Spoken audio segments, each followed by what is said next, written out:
Okay, I'm Doug Buchanan. The film here beside me has already started, and I'm going to start narrating this film smoking a cigar this time. I was a little late in the last time, didn't get to really enjoy it. In fact, this is the same cigar I smoked while I was narrating the previous one.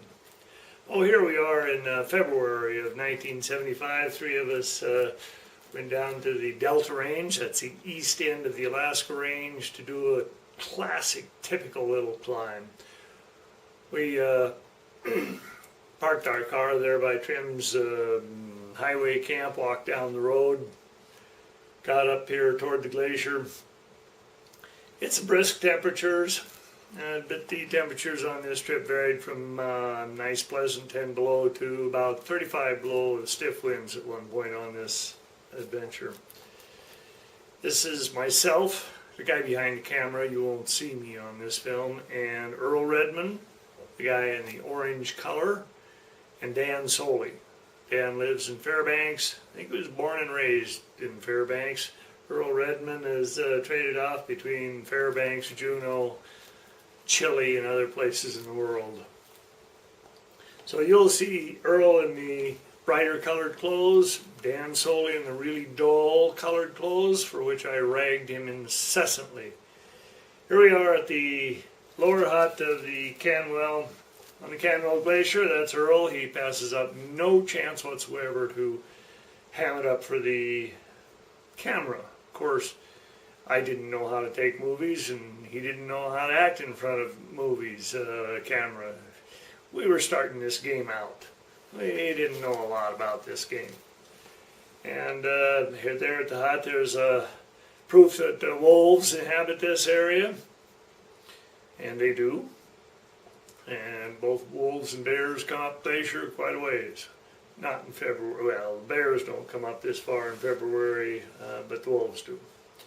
We're going to see a few pictures of Institute Peak on the way up Canwell Glacier. We're going to go up Canwell Glacier, over Yeti Pass, and drop down on the Gakona Glacier. Gakona is Athabaskan for rabbit.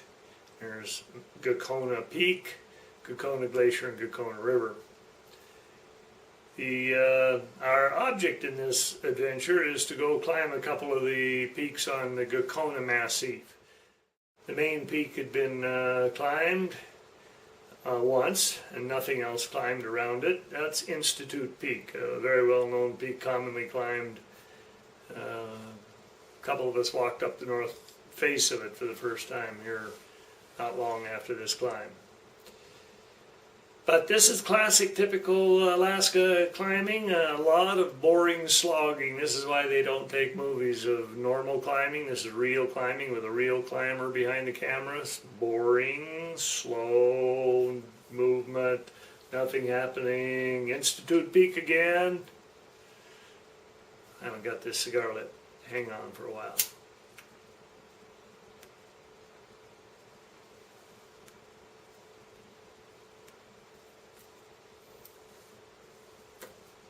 Got away with smoking a cigar inside the house because I'm the narrator.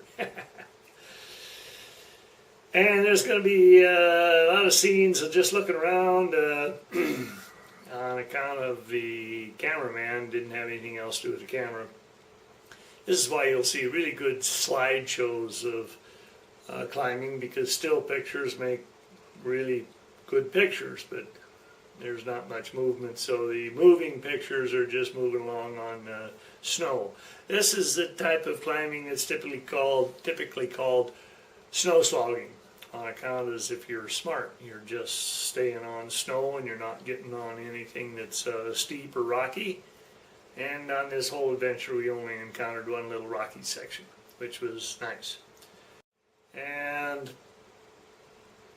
we did on this trip up the glacier and down the glacier, we're crossing a few crevasses, but they're very well covered, no problem at this time of year, and the particular route we're on because we've been there before.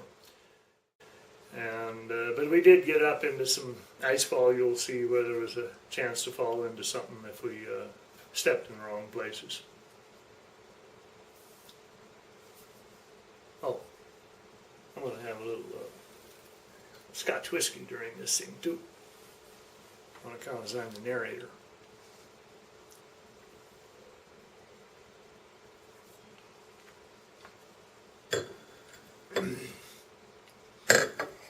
There's the Yeti's cap. We're going to see a couple more pictures of it at the time. The Yeti's cap had not yet been climbed. Cute little rock sticking out on the end of a ridge there. We walked up that a couple of years or sometime later. On this trip, I packed the food just because I offered to pack all the food, and I'd been doing enough climbing that I know how to pack the food conveniently. Oh, here we are on the Yeti's cap. I like the Yeti's cap. In fact, the Yeti's cap was named on this trip by Dan Solie. We were looking at that rock going by, and not many people had skied by that rock on the Gakona Glacier. And so we were debating, now what would we call that rock? And Dan Solie looked at it and says, that's the Yeti's cap. It has since been officially named the Yeti's cap. So Dan Solie was at that particular time that he foolishly didn't think much about me packing the food. Now, I'd been on a lot of climbs, so I knew exactly how much food everyone should have. And I don't skimp on food. Well, later we found out that Dan was starving the whole time. We thought it was a little strange. He ate his lunch right away, first thing breakfast, each time we passed it out. And he later mentioned that he was starving. So if you ever go on a climbing trip with Dan Solie, pack a little extra food.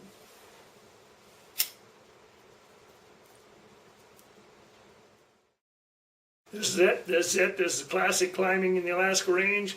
Snow slogging along, trying to get to the mountain you want to climb. It took us 3 days to get to this particular hill. Mostly nice, comfortable skiing. That's one of the hills off in the background. I'd probably know the name of it if I looked at it a little longer.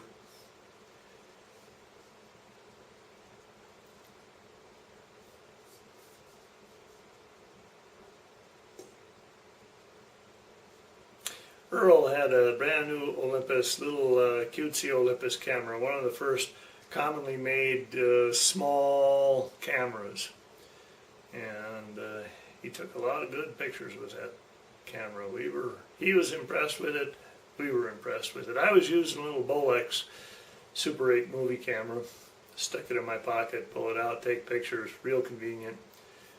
Except for pictures are never taken when it's really bad out. So you're missing all the really howling wind, cold weather, serious pictures because you're keeping your hands warm at that point. Here we are. We're heading up toward Gakona. That's the main peak of Gakona on the right. We got to go through this ice fall. Now this ice fall is one of the more pleasant ice falls I've been through. Low angle, no problem. A lot of wind coming down there, filling up all the crevasses. But you never know. You'll come right to the edge of something that looks comfortable. You come up over and look down, and you're looking way down into a very black hole, just because the wind kept one little part of the crevasse clean. This jumbled ice is moving down over some bumpy rock underneath, long ways underneath. And so it just breaks up and gets pushed together and breaks up again as the glacier moves down over it. So some holes get to be really big and some get filled up.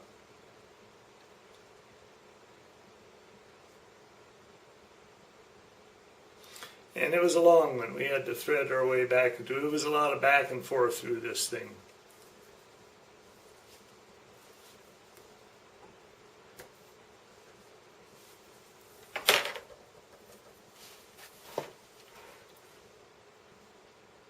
That's looking down south. We're looking out over Gakona Glacier down to the Gakona River down there. That's the level part of the glacier. We're right up at the head where we're heading up the hill. Gakona Peak is a little cirque of peaks. It has a southeast peak, a main peak, a northeast peak, a northwest peak, and a southwest peak. Bunch of little bumps along this horseshoe-shaped ridge at the forming head of the glacier. We on this trip did the northeast peak and the northwest peak. We had no idea if anyone had done these. When we got back, Earl checked, asked around, found out nobody had done those. And only the main peak had been climbed in it only once.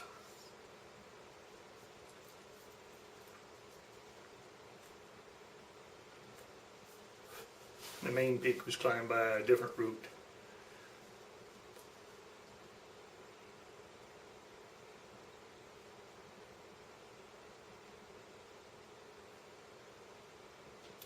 This is all kind of comfortable terrain, easy to move through, but if you slip and slide down a ways, it looks like you're not going to go far, but you're never sure just what might have a hole underneath it.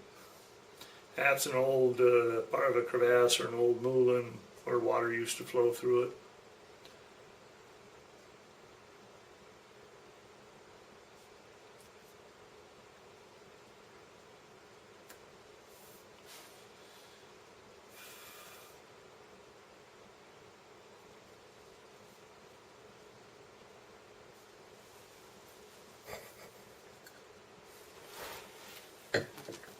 Classic layers of snow on a serac.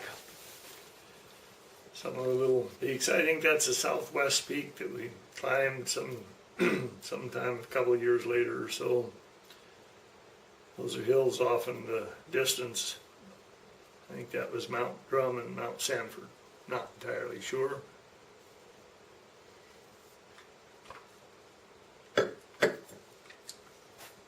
absolute east end of the Alaska Range, and we're pretty close to the absolute east end. We're about in the middle of the what's called the Delta Range between Richardson Highway and the Alaska Highway, or Tok area, town of Tok.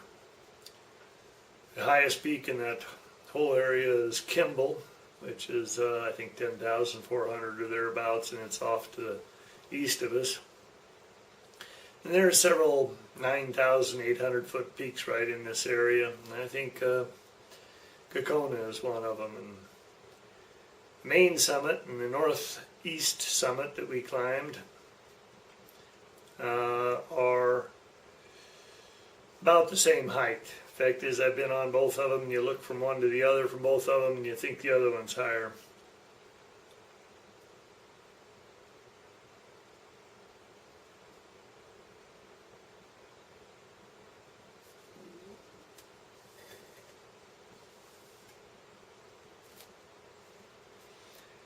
Dan's wearing, if you look close, he's wearing bunny boots, white bunny boots. We didn't have all that much money, and Dan had a little less than the rest of us. And bunny boots, rubber bunny boots, 3 layers of rubber, 2 layers of felt, were military surplus, cheap, warm, nice, very logical. It's just that they don't have hard soles, so you can't do any serious vertical climbing with them very easily.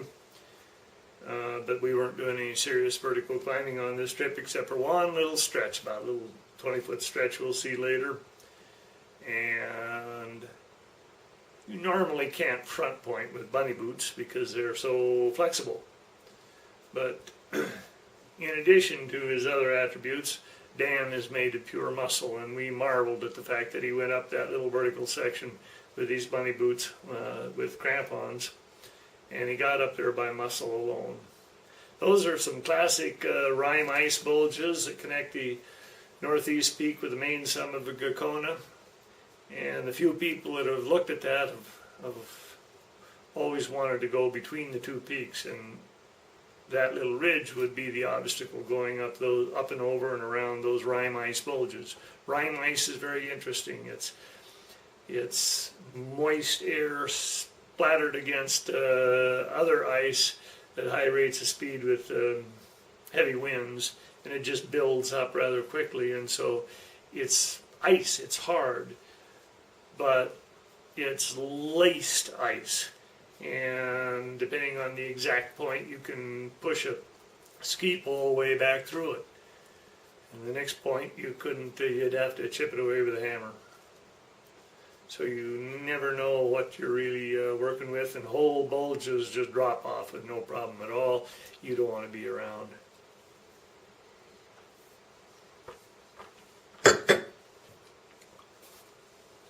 That's a little rock off to the left. A couple of years later I went up and a few of us stood beside it. We were going to climb it, but it was pretty not a very easily climbed little rock with rime ice against it.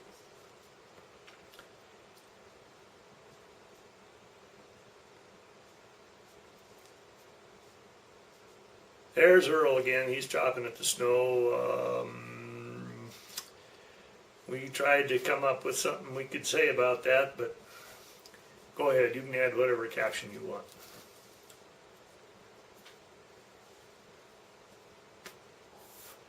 Now these wands were taken 3-foot bamboo sticks with orange wanding tape on it.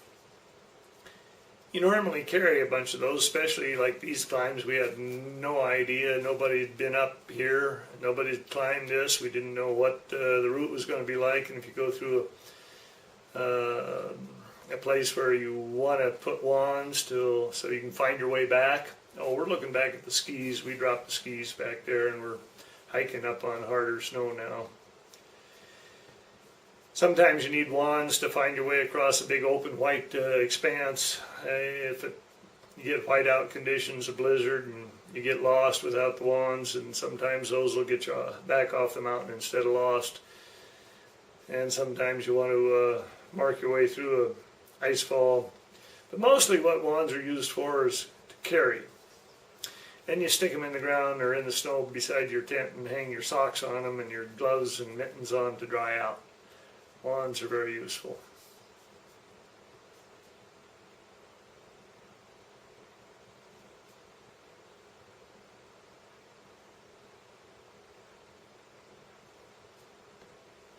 This is up near the top. We're near the col or the pass, and the crevasses up here are genuine serious. If you fall in a crevasse up around there, it's not going to be pleasant. The glacier is just starting to stretch apart as it goes over the edge. And you can usually see the crevasses up there, and you walk across them a little carefully. The bridges are usually solid. The only time they're not solid is times you fall in.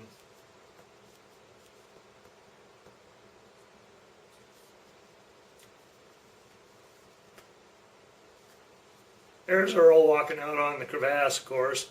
There was a debate, who's going to take the picture and who's going to walk out, or that is walk over a cornice, not crevasse. Who's going to take the picture and who's going to walk out?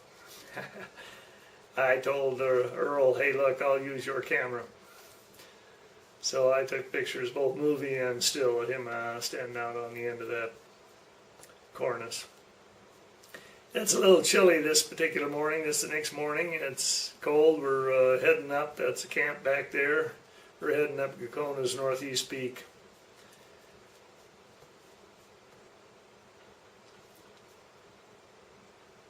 We put some blocks around the tent in case it got the snow or got to blowing a little hard. That's a Stephenson tent, Stephenson Warm Light. You can't get a better tent. You can only buy it from Stephenson. You can't buy it on the through any retail outfit. It's a super tent. Back in 1958 when he made his first one was more advanced than the tents you can get in the 2000s.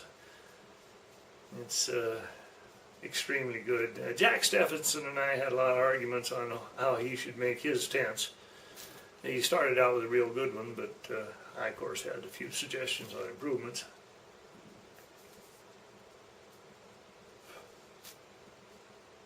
So I ended up having to improve them myself. There we are walking up on the summit. It wasn't all that big, but it was a nice, comfortable summit. I had to kind of lay down on one side to get these pictures. There are summits that are a lot smaller than this, but this one's a nice one.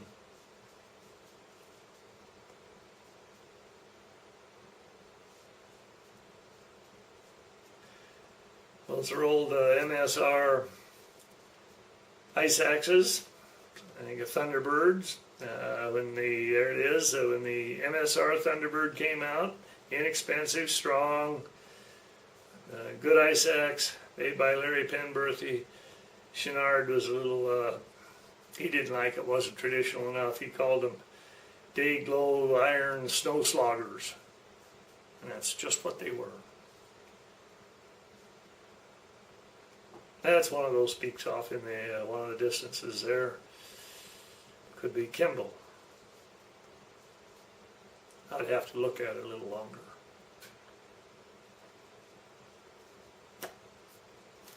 I'm really getting away with a lot of cigar smoking inside this room.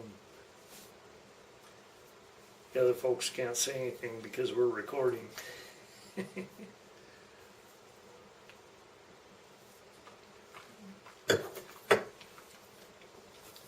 Nice thing about these little peaks in the Delta Range, get up top, if you have good weather, just some really pretty peaks around you.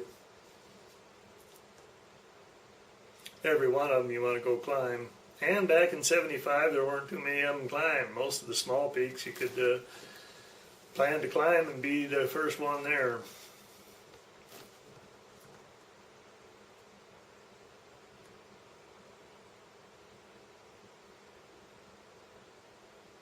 We're going to head back down to camp here, and we're going to head over and climb the northwest peak of Gakona. One with that little 20-foot vertical section that we won't see much of on account as I was leading, and so I got up and over it first, and was a little out of sight when trying to take pictures down to it.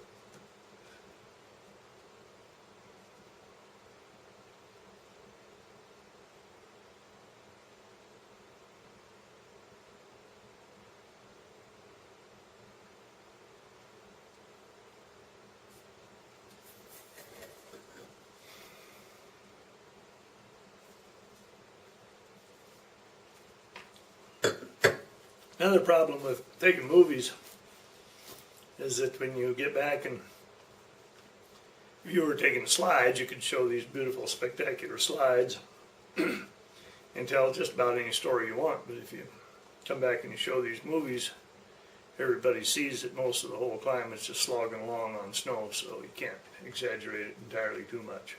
However, you only take pictures when the weather's good, because when it gets really desperate in the really desperate places, you don't have the camera out, of course, and so especially when it's cold, so you can add the story as that's when it was really desperate.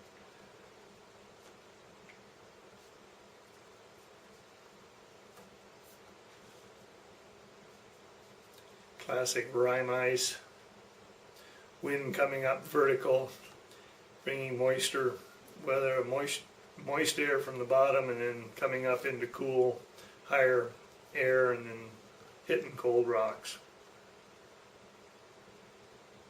Can't put any protection in rime ice. That's a little slot we're going to go up. There's no ice screw holding rime ice because it varies between hard ice and air, or just fluffy snow. Pickets are about your best shot. Here we are. We just got up over this desperate little 20-foot section. You only really serious climbing in the whole thing, and couldn't get a good picture of it. And you can't wrap a sling around chunks of the rime ice, because you may have a really solid chunk of rime ice and put a webbing sling around it and there's nothing behind it, it just pops off. Rime ice is not pleasant stuff to work with. This is getting up near the top, is the last little stretch across there at the top of the northwest peak. I walked across there, and these guys are now going to walk across here. A little wind going on, a little chilly that day.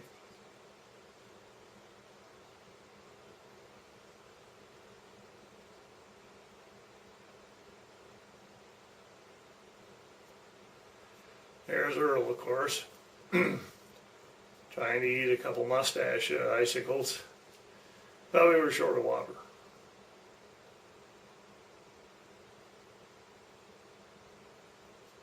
Dan Solie. He's always thinking about trying to get some more food. That's the northeast peak there, and there we're looking back at camp again.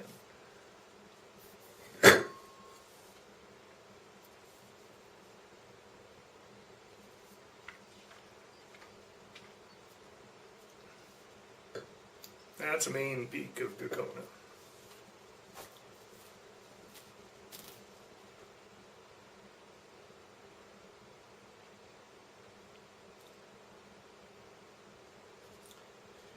We got back to camp. It got cold. Next morning it was something like 30 below, thereabouts, and a serious wind. And I did not take any pictures. And we got out of there. It was all of a sudden, either I have to, we already took the tent down, and it was either I have to take my boots off and warm my feet somewhere real quick, or we have to start moving. Just about that time, Dan Solie put his pack on, and we got out of there in a hurry and got out of the wind. It was a stiff wind coming over the top. It was the same ordinary, just slogging, but it was cold. And the wind did knock us down a few times. It got to be a little bit funny. It's always interesting when the gust of wind comes up, knocks one guy over, and the next guy didn't notice, and he's ahead, and he's just skiing along and comes to the end of the rope real quick.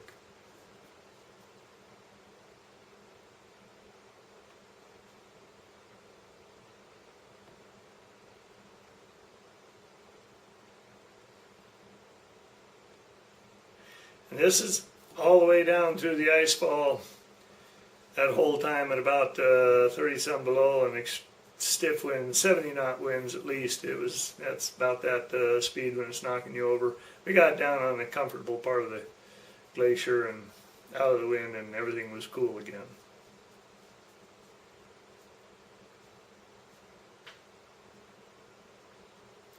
Put in a pleasant camp.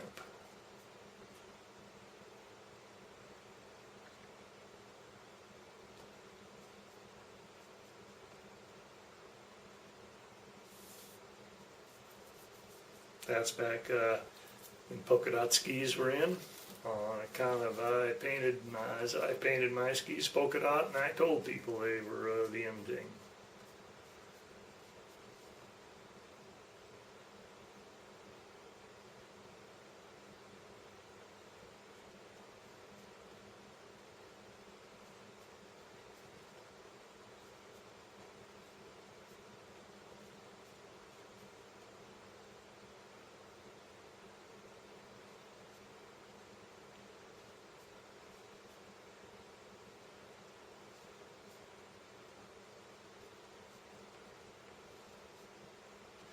And we came to the upper hut of the Canwell Glacier. Not many people go to it. It's an odd position. Most people ski by it. It's about 12 miles up the Canwell Glacier. It's a nice little place. It takes a little work to get up there from the glacier, but and it got down to 35 below this day, and the wind was variously picking up. In fact, this is the night we got there, it was screaming. I was looking back down at the glacier. So we went out of our way to ski up there just because we wanted to. There's the interior of the upper hut. Kind of roomy. It's a nice place. Sleep probably 6 people crowded. 12 people if it's really blowing out.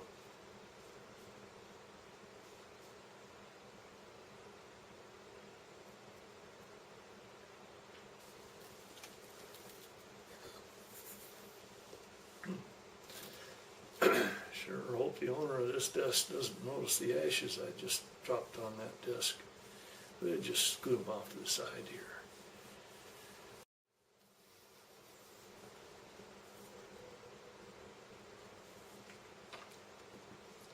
Oh, she's looking. Well, that's the end of the movie. I'll put the ashes in the ashtray now, really.